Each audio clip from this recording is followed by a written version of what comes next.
Ini kan di sini. Rada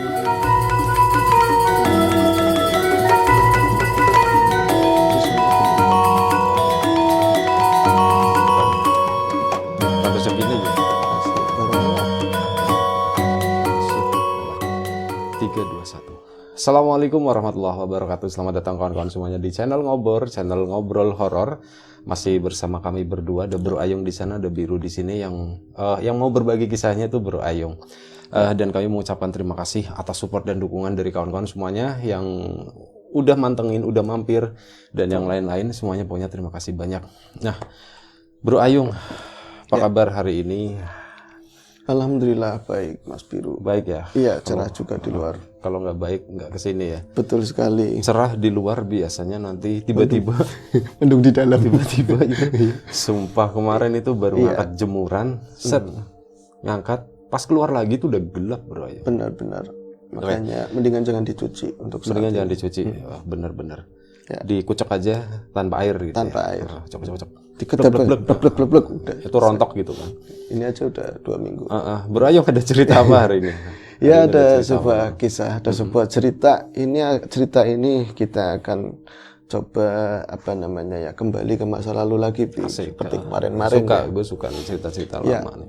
Cerita ini terjadi tahun 1975 75-an. atau lebih atau kurang segitu ya. Namanya orang kuna, orang dulu yang cerita ya mengira-ngira cuma tepatnya tahun berapa, tapi 70-an yang pasti. Kaya netah berarti. Kaya neta mbok ya, macam-macam lah bahasa-bahasa Tegal sana. Cerita ini yang mengalami Ibu Fatimah. Ibu Fatimah saat itu umurnya masih 45 tahun. Tahun 75, 45 45 berarti tahun. sekarang udah nggak ada ya? Udah nggak ada. Iya. Udah nggak ada. Ini yang menceritakan juga masih ponakan. Kalaupun ada mungkin usianya sekarang udah ya 90. 90-an. Hampir 100. Orang ponakannya yang cerita aja tua. Ponakannya aja udah itu tua. keponakannya yang Yang cerita ponakannya. Jadi Bu Fatimah dulu 45 tahun, orang-orang menyebutnya Yupat. Manggilnya Yupat, Yayu, Sepat. Kalau enggak ya, kalau yang lebih tua manggilnya Sepat. Kayak gitu kan. Karena namanya emang Fatimah. Beliau itu tinggal di sebuah kampung yang gak jauh dari sini. Itu nama desanya, gak apa-apa tak sebutin, itu desa Gumalar. Gumalar Adiwerna. Gumalar Adiwerna. Beliau itu saat itu adalah seorang penjual beras, Bi. Deket sama kampungmu dong. Deket sekali. Ya deket satu. Kampungnya Bro Ayung apa sih namanya? Tumaritis. Tumaritis. Iya. Gimana? Dia itu seorang penjual beras. Penjual beras itu jualannya di desa Sidapurna. Berarti kan harus melewati Tumaritis, Butterfly kayak gitu. Cuman kalau misalnya lewat jalur darat, maksudnya lewat jalur umum itu harus melingkar, itu terlalu jauh. Itu pasti ngambil daerah-daerah pinggiran dan nantinya juga lewat depan rumah. Jalanan yang itu yang dekat pinggir kali itu. Nah, jualannya adalah beras yang itu memang beras, tapi kalau dulu itu kan nggak pedagang-pedagang yang gede-gede kayak sekarang, grosiran itu agak jarang. Jadi lumrah banget beras ataupun komoditi lain dijual itu ketengan dan lesehan begitu loh. Oh, digelar gitu. Digelar di pinggir-pinggiran jalan di pasar gede itu. Dulu itu pasar Sidapurna itu gede banget. Aku sering, lagi zamanku aja sering diajak sama Mbah gendong gitu. Jauh. Tapi rame. Kalau sekarang kayaknya ada revitalisasi, terus pindah juga begitu ya untuk pasar yang gedenya. Sidapurna itu kampungnya warteg terkenalnya ya? Terkenal warteg di sana. Pernah diliput TV yang rumahnya gede-gede. Rumahnya gede banget. Yang tinggal paling orang tua. Ini satu gitu kan. Nah, biasanya kalau misalnya jualan saat itu kan belum ada listrik tentu ya, Bi, dan alam juga masih tahun segitu 75 masih bagus lah. Masih bagus. Sekarang aja masih banyak kebun untuk melewat dari daerah tadi ya desa Gumalar sampai Ngalor. Apalagi jalurnya jalur pintas. Itu masih banyak kebun, harus melewati pinggiran kali seperti itu. Untuk penerangan, mereka tuh berangkatnya. Kenapa mereka berangkatnya rombongan? Sama beberapa tetangga yang kebenaran jualan juga di pasar Sidapurna. Ya tersebut aja Yusemah, itu jualannya kerupuk. Ada yang ditenteng, ada yang taruh di belakang gendong. Terus ada juga yang jualan bekatul begitu ya. Dan berangkat biasanya sebelum subuh mereka memakai obor oncor. Dari bambu nanti ada sumbu minyak tanah seperti itu, Bi. Itu di zamanku juga masih bisa melihat itu sampai tahun 90 masih ada seperti itu. Masih ada. Sekarang tinggal satu, itu katanya cucu. Masih ada satu orang yang kayak gitu lewat depan rumah. Oh. Iya, cuman cucunya mungkin cucunya orang-orang itu, dan emang tinggalnya di situ, di desa itu. Ya, di saat itu ya yang dikenal sama ponakan namanya Wapat ya. Kalau orang-orang bisa memanggilnya Yupat lah. Ibu Fatimah itu orang yang sangat baik, Bi. Jadi kalau misalnya dapat entah mau sedikit entah banyak untungnya. Namanya jualan dulu kan nggak semua dibayar pakai duit. Kadang-kadang ijol-ijol, barter-barter. Kadang-kadang yang penting dapat lauk, terus dapat ya jajan-jajan sama rokoknya suami gitu. Suaminya namanya Tarhadi. Orang dulu itu soalnya nggak mikir setoran, nggak mikirin kayak gitu, tagihan listrik, tagihan itu gitu. Makanya ya udah, yang penting bisa makan, dapat lauk. Biasanya dia itu saking baiknya orang itu selalu pulangnya itu ya kadang barter, kadang dia beli juga jajan-jajanan guna ya. Dulu ya keren, kayak bangsanya Jipang itu yang kering ya, yang basah-basah. Terus kue koyak, koyak yang unyil gambar. Iya, ada jalebi ya, cetot gitu ya, terus apa ya, uli, ada juga gemblong, gitu, bungkus-bungkus pakai daun, dan itu selalu dibagi-bagikan kalau pulang dari tempat kerjaan, dari pasar itu, terutama buat anak-anak kecil sekeliling rumah, walaupun rumahnya agak jauh-jauh, ponakan, tetangga, dan terutama lagi Bu Fatimah itu kan Yupat ya, dari kecil, dari beliau udah ditinggal ibunya udah meninggal. Nah, di tetangganya Ibu Fatimah itu ada kalingan, cuman ada kebun sedikit lah. Itu ada gubuk. Udah reot lah ya. Tapi yang menghuni itu satu perempuan tua. Namanya biasa disebut Nyi siapa kemarin yang ngomongnya ya. Nyi Daisah apa Nyi siapa ya? Udah Daimah aja lah. Nyi Daimah ya, wis Nyai Daimah. Itu umurnya 86 tahun. Jadi dia nggak punya waris, nggak punya keturunan. Selepas suaminya meninggal, praktis dia usaha apa-apa sendiri. Nah sekarang di tahun itu kan udah 86, udah menua banget. Itu nggak jauh-jauh dari kamar, dari rusbang gitu ya, tempat tidurnya. Cuma di rumah doang. Cuma di rumah, dan hari-hari biasanya yang ngerawatin tadi Ibu Fat. Karena dianggap ya ganti jugule wong tua gitu loh. Gantinya orang tua. Udah dianggap orang tua sendiri. Ya kalau meriang yang tandang pasti Ibu Fat. Kalau ada butuhan apa, pokoknya segala sesuatunya dijamin nama Ibu Fatimah. Itu kadang-kadang kata ponakannya yang cerita.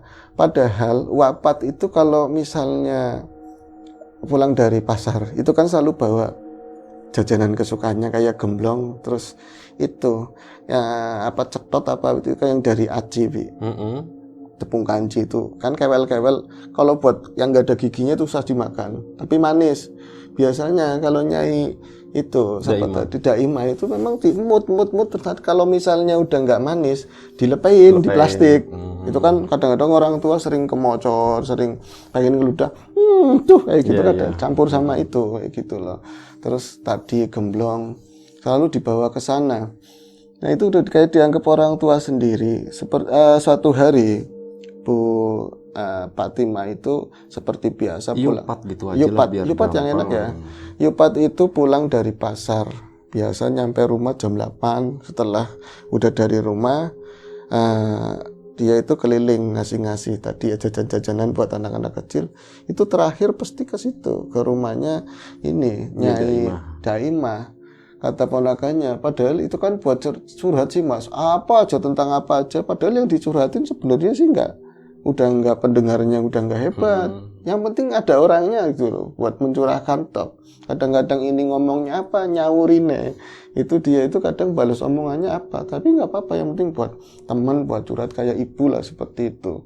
Suatu saat pulang dari pasar, ini ke rumahnya, ke gubuknya Nyai Daimah.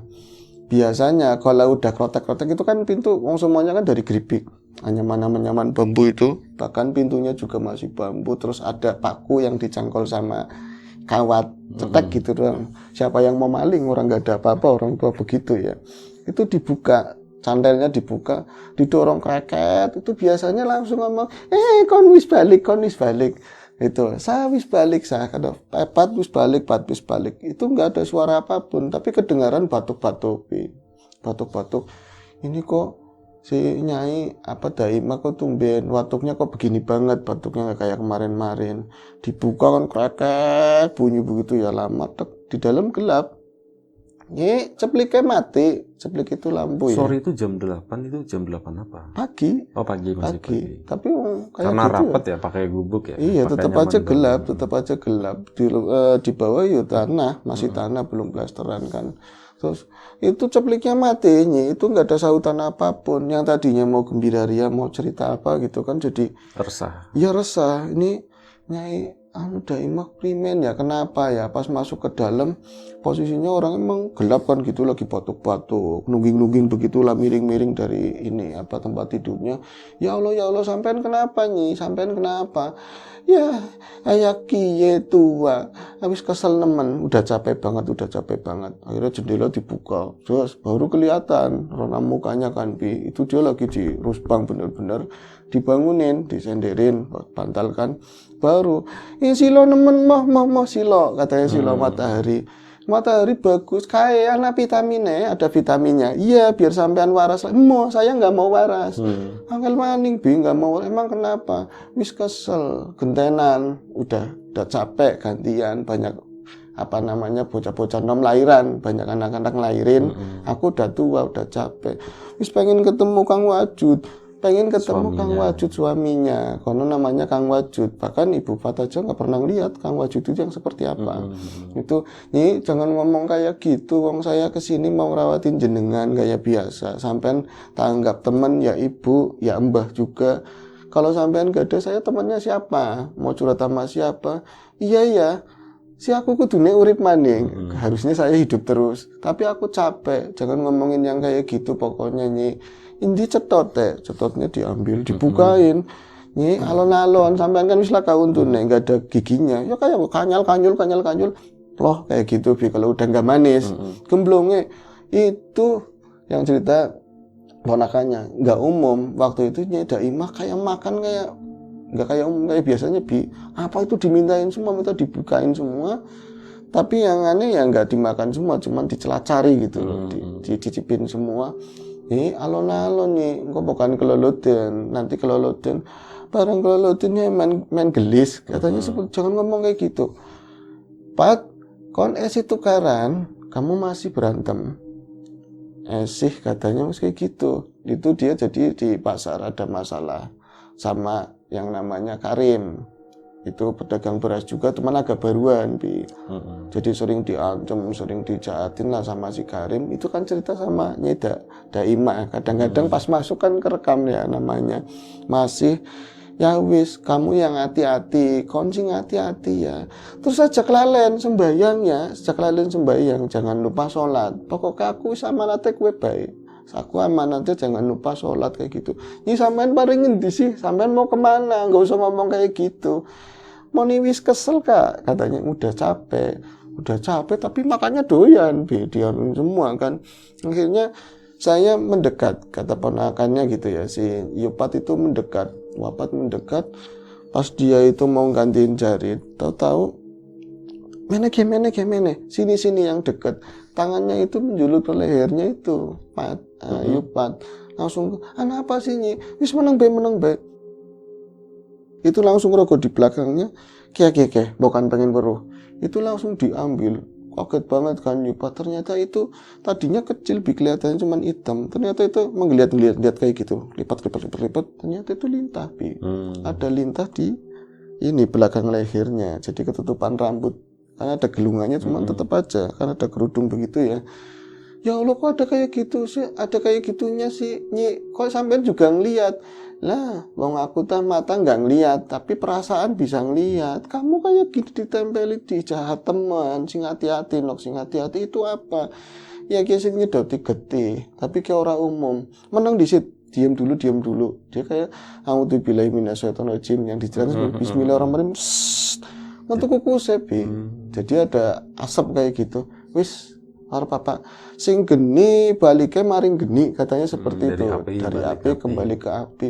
Wah, Nyi, jadi kok saya kok ada kayak gitunya. Mulanya kamu yang hati-hati. Jadi walaupun berangkat belum subuh, di sana nanti sholat. Aku memang sembahyang, kalau di sana sholat dulu, terus memang setelah sholat baru nanti kan jualan kayak gitu. Ya wis kamu yang hati-hati. Nah lagi ngobrol-ngobrol kayak gitu, suaminya terhenti, Pot, nang di sini Pot, balik Pot. Dicariin. Itu dicariin, itu kan cuman kalingan kebon sedikit. Kayak terhenti melas, dibatiri. Lah batiri terus. Nah kamu kan malam juga sibuk, terhenti pulangnya kadang-kadang malam kayak gitu, mana melas. Maksudnya dibatiri turu awan, di bobo siang kayak gitu. Olah lah bosen blenger, Pot, Mas, aja geruan besi, jangan berisik terus. Itu nyamperin. Yo, Pat, yo, Pat. Mana melas Tarhadi. Kasihan Tarhadinya. Akhirnya ya wis Nyi, aku tinggal dulu sampai ini minumannya dibikinin teh manis. Terus nanti kalau aku siangan nanti kesini lagi habis tidur. Dia berarti kalau habis jualan nanti siangan itu kan tidur kalau habis tempat itu. Nanti siang habis duhur ke situ lagi nengokin gitu ya, Bi.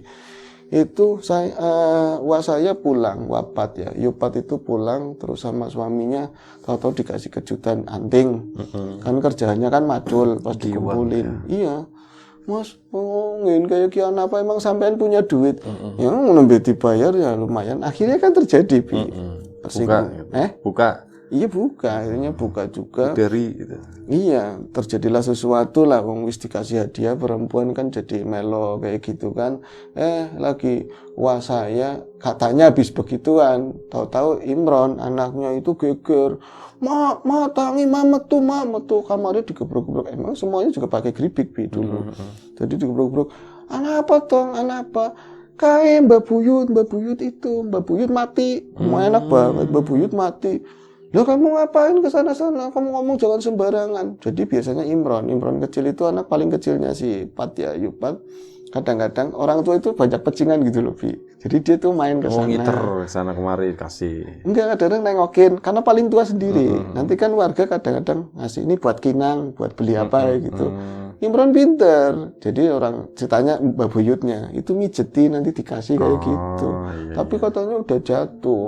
Akhirnya kan langsung loh masih pakai jarit ya. Untungnya kan ada lato-lato bisa diselep gitu ya. Langsung ke sana, langsung ngampiri rumahnya Nyai Daima, ternyata udah meninggal. Itu sedih banget lah, namanya udah kayak orang tua.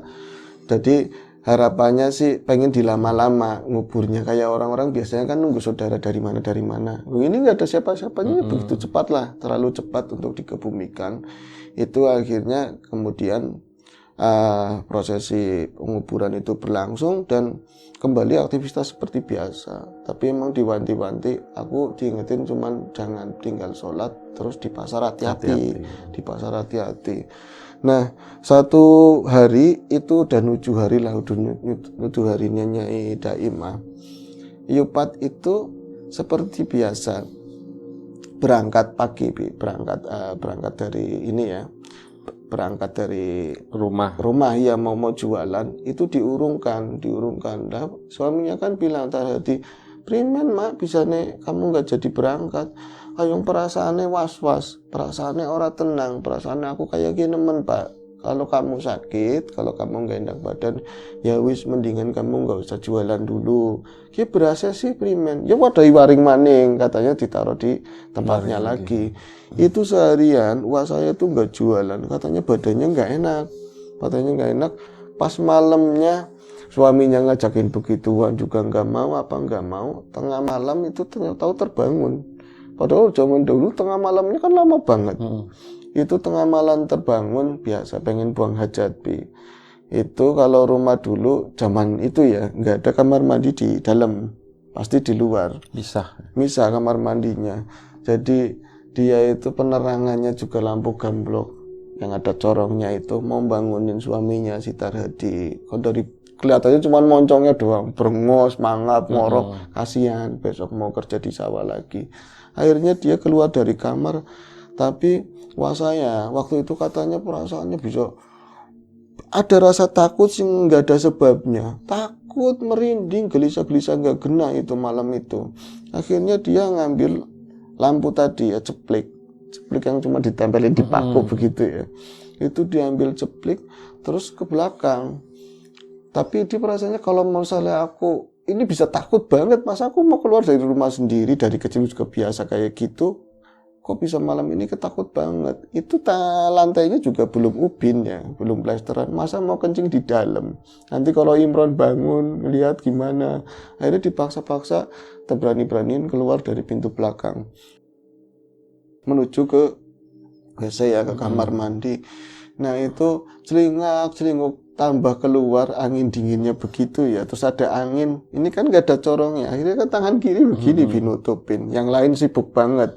Wong tadi asal seret begitu kan agak melurut, dikempit sama keteknya sendiri supaya nggak jatuh jaritnya. Itu masuk ke kamar mandi. Kamar mandi itu ukurannya kan kecil, terus biasanya pakai beket lepek. Namanya apa sih? Ini apa? Daunnya kelapa yang dianyam ya. Itu namanya beket teplek kalau di sini. Cuman pakai gitu diputerin, dan di sana sumur terus ada katrol seperti itulah dikerek. Di wong pan nguyuh mau buang air begini, suami saya kok nggak nalar. Aturan kan yang di bak yang digentong diisi. Itu kering, akhirnya diempet, ditahan. Sambil sebenarnya waktu itu takut banget, perasaan aku ngeri, takut yang liatin siapa, merinding, nggak kena kayak gini. Akhirnya diturunin lah itu embernya ya dari katrol dikerek, kan bunyinya sadu banget, krek, belum kocok. Itu sebenarnya kalau buat pipis saja udah cukup, tapi ini dia penasaran, aku takutnya kenapa, jadi sembari ngusil takut, dia itu mainin ini terus, pokoknya diisi semua, dipenuhin semua waktu itu. Dan karena memang gak bisa menampik rasa takut merindingnya itu kalau segini itu pasti kelihatan bagian belakang, itu kebun-kebun kelapa bersih lahannya. Karena itu nggak full ya? Nggak full, makanya kalau anak sekarang kan punya, dulu ada drone enak tinggal itu kelihatan semua. Kalau dulu ya orang kalau mau ngintip seharus ya, itu dipenuhin semua. Ini kok aku makin merinding. Wis nuntasin hajat, terus kan kalau misalnya yang buat masak itu kan di dalam rumah, itu ngambil satu ember mau dibawa masuk ke dalam rumah. Lah dia baru berapa langkah, ini ada yang liatin siapa, aku kayak ada yang mandengin, yang liatin itu siapa, tapi arahnya kayak sebelah kanan ya, di kebun juga, nggak berani nengok. Kayak nggak perasaan ada yang liatin, masa jam segini gitu ya. Kalau misalnya tetangga kebanyakannya temennya suami aja udah lebih tua semua, itu pasti udah tidur. Dan saya itu siapa sih mau diintipin, ayu aja enggak katanya, cantik aja enggak. Tapi kok rasanya tambah merinding. Si ember itu diteletakin, dia mau nengok ke arah itu yang dia kayaknya melihat sesuatu lah di arah kanan. Tapi wong itu ada akarnya ini rambutan, itu ada akar rambutan, nggak pas begitu ya. Akhirnya kayak gelewang kan ini tumpah sendiri, embernya tumpah. Kayak guyur yang di depannya yang tadinya tanah-tanah kayak gitu kan jadi kayak licin begitu ya, jalurnya kamar mandi. Ya Allah, keningnya kiye malah tumpah. Akhirnya dia, oh iya, aku tambah merinding, itu yang sebelah sana siapa? Akhirnya diberani-beraniin ditengokin. Ternyata ada sesuatu yang biasa dia lihat tiap hari. Jadi dia kan selalu bawa oncor. Itu ada seperti itu, ada oncor cuman jauh. Ya masih kebunnya dia juga, ada berapa kelapa lah ke sana renteng-renteng. Itu cuman ada pendar lampu oncor atau obor itu sekitar mau 5 atau 6 biji kayak gitu, kayak orang arak-arakan kayak gitu. Kasih siapa ya? Tapi kalau terangan punya dia kalau yang buat ke pasar. Kalau ini kayak pendarannya kecil, tapi jelas itu orang, itu lagi runtung-runtung jalan mau arah ke dia. Kasih siapa ya Allah, wong apa duduk? Orang apa bukan? Kenapa bawa oncor di situ? Nggak pernah ada yang seperti itu, kan kesananya kebun terus kali. Kok jalan kemari? Ditungguin sambil berdebar-debar ya, tambah ngeri, tambah merinding. Itu kayak nggak pernah nyampe, jalan nggak pernah nyampe katanya. Sampai dia itu nahan gitu, nggak ngapa-ngapain di situ. Kiripan mene-mene cepet, aku pengen tahu itu siapa. Itu nggak mendekat, nggak apa, tapi jalan, bener-bener jalan, kelihatannya jalan lah kayak gitu. Akhirnya karena kelamaan, ya Allah, dia beli siapa uang, baru ngeh, jangan-jangan itu bukan manusia. Dia ngelihat mau balik lagi ke arah dalam, mau ngomong sama suaminya itu siapa sebenarnya. Itu di pintu memang nggak ditutup sih, ada sosok bayangan yang sangat dia kenal banget di pintu, benar-benar berdiri. Ya Allah, itu lupa katanya saya, Yupat itu lupa kalau Nyai Daima udah meninggal. Jadi ada di situ, persis di situ. Ya nggak takut nggak apa Bi. Seolah-olah padahal Nyai Daima ya juga nggak pernah main ke rumah, kecuali Lebaran aja di pedang-pedang gitu loh. Buat tua-tua di rumah. Kok bisa di situ? Ngahnya ya masih hidup. Itu berdiri di pintu, siluet tok, tapi benar-benar mengenali itu sosoknya Nyai Daima kan udah biasa. Kalau seolah Menek, cepet, cepet. Sebelum itu datang, seolah-olah ngomong kayak gitu, tapi batin, nggak ada suara. Akhirnya wafat, langsung buru-buru jalan, kepleset segala macam. Jadi yang tadi tumpahan itu kepleset, keplanting itu nggak sempat jatuh, orang pegangan itu kan, pohon rambutan. Astagfirullahaladzim, itu dia bisa bangun, ngeliat lagi ke arah pintu nggak ada, baru dia ngeh. Wah, Daima wis meninggal, ya Allah, Daima wis meninggal. Itu si siapa yang di pintu itu ngomplong pintu tapi gerak begitu, krek. Ini pas dia memperhatikan ke arah pintu, kalau Daima udah nggak ada, rombongan itu makin dekat, kerasa ada suara ngobrol tapi kayak bukan bahasanya. Ngomongnya sih kayak omongannya orang Madura, omongannya orang Kulon lah, Sunda begitu. Dia nggak paham, tapi mendekat. Pas dia, aku mau nengok apa enggak, Nyai Daima tadi almarhum aja katanya sini, jangan ayo masuk, buru-buru masuk. Seolah-olah mereka itu mau berbuat jahat, tapi karena penasaran, itu Wapat nengok ke arah belakang, Yupat nengok ke arah belakang, mereka itu kayak orang ngomongnya sih kayak orang baris, oncoro dipegang satu-satu. Jadi bagian bawah itu mereka nggak kelihatan semua, badannya nggak kelihatan, tapi cuman di bagian muka itu nampak jelas banget. Mereka itu antara laki-laki perempuan, tapi mukanya itu hitam semua, katanya. Bener-bener muka hitam, tapi muka manusia. Cuman kalau digambarin, mereka katanya Yupat bisa ngomong mirip si A. Dan itu katanya kayak orang yang udah meninggal semua yang dia kenal, tapi hitam semua, nggak ada bola mata juga hitam, semuanya hitam. Jadi kelihatan di lampu hitam, tapi bagian sininya pakai baju, tapi ya paling kelihatan sedikit. Akhirnya dan dia dengan terkaget-kaget terus takut, ini jelas belis bukan manusia gitu kan. Orang dulu kan setan ngomongnya belis. Langsung buru-buru masuk ke dalam.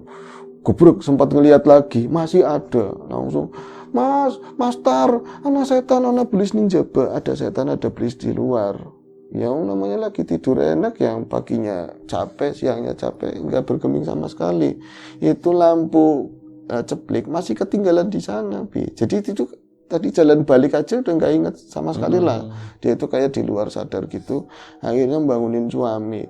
Apa sih ngusul-ngusul di belakang? Mau wis ya? Tadi udah katanya. Mas duduk kue, bukan itu. Saya tadi pipis kencing. Lah apa? Pan pipis maning datar katanya. Mau pipis lagi mau diatur. Aku tadi didatengin sama Nyai Daima. Kamu eman, orang dipateni, orang dicekekan. Enggak, dia malah nulungin. Di belakang ada orang banyak. Sisa apa maling? Zaman-zaman itu kan maling biasa, pakai obor semua. Maling waninan, beranian pakai obor. Biasanya kan cuma gelap-gelapan. Yuk mas, yuk tiliki. Engkau aja, primen sih. Suruh dibangunin, ngomong ke sana di belakang ada orang, tapi giliran mau di ini iya, malah nggak boleh. Gitu. Bukan orang, sing bener belis kabeh mas, belis lainnya ireng kabeh, mukanya hitam semua, katanya. Mukanya hitam semua. Wow, kanda apa, ireng-ireng apa katanya, wong bengi kayak gini ya hitam semua. Aduh, obornya harusnya mukanya kelihatan, kayak almarhum si ini, kayak almarhum siapa. Wis penasaran, Tarhadi tala kewedine, Tarhadi nggak ada takutnya. Lampunya di belakang, masih di kamar mandi, primen. Akhirnya pakai lampu yang di kamar, tapi mending ada corongnya kan aman, kena angin juga aman. Itu tuntun-tuntunan berdua mas saya, yang laki sama perempuan, berarti sama Tarhadi, tuntun-tuntunan. Jadi waktu itu Yupat, kalau misalnya bangsa kayak gitu kan kadang seperlunya tok, terus hilang begitu aja. Kalau itu ke belakang, buka pintu, suaminya yang suruh di depan kan, dibuka pintu, masih ada di situ. Bener-bener masih ada, cuman kayak menjauh. Mereka ada di belakang tadi kamar mandi itu loh, bilik kamar mandi itu di sana masih mencengar kayak gitu. Siapa ya? si Tarhadi itu lupa, padahal mukanya emang kelihatan hitam kayak gitu, tapi seolah-olah kayak dia sih fokusnya ke lampu, Bi. Lagi ada apa ya rame-rame kayak gitu. Mas, dileng raine. Lihat mukanya, lihat. Astagfirullah, diirang kayak wepot, mancing pot. Itu malah yang kaki duluan, malah yang suaminya. Malah, mas aku mancing, itu istrinya masih di luar, mau main tutup aja. Akhirnya itu bisa masuk ke dalam. Sukron bangun, terus anak yang gede juga bangun. Apa sih ma, ada apa sih rame-rame tumben? Orang itu ada maling tetangga, udah pada tidur semua. Nah, itu berdua Yopat sama suaminya kira kan ngomongin peristiwa yang tadi kan, wis aja dipikiri kayak gitu mau udah lumrah. Katanya dulu di belakang memang sering ada orang diliatin yang bawa oncor. Suaminya itu improv atau bombong-bombongi lah kayak gitu. Kamu ke belakang ngapain sih? Kencing. Dan ini teles kabeh keluncur. Wong wudu sekalian. Malah sembahyang loh katanya, sembahyang hajat. Kalau enggak sekalian tahajud udah tidur. Iya. Itu Fatimah akhirnya sholat di sana, saking ngantuknya atau apa dalam zikir sila sedekah begitu ya, dia itu ketiduran. Nah di sana itu ketemu sama tadi Karim, dimarah-marahin sama Karim. Bengi iki kon ucul katanya. Malam ini kamu lolos, ngomongnya kayak gitu. Malam ini kamu lolos, tapi di tenana gitu. Kamu nanti inget-inget, besok-besok kamu nggak bakalan lolos. Itu yang ngomong Karim, di belakangnya orang bawa oncor itu semua. Nah itu ceritanya seperti itu. Ya itu akhirnya kan dia bangun pas ada suara gembreng mau subuh. Akhirnya dia bangun, berangkat malam itu. Pagi itu berangkat jualan. Dan emang habis-habisan. Nanti wis ya, lanjut. Oke, lanjut. Episode selanjutnya. Baik, terima kasih Bro Ayung. Menarik ya ceritanya. Kawan-kawan di rumah juga terima kasih banyak. Kita lanjut nanti ya. Iya. Lanjut lagi. Jaga kesehatan kawan-kawan semuanya. Udah cepetan aja Bro Ayung. Assalamualaikum warahmatullahi wabarakatuh.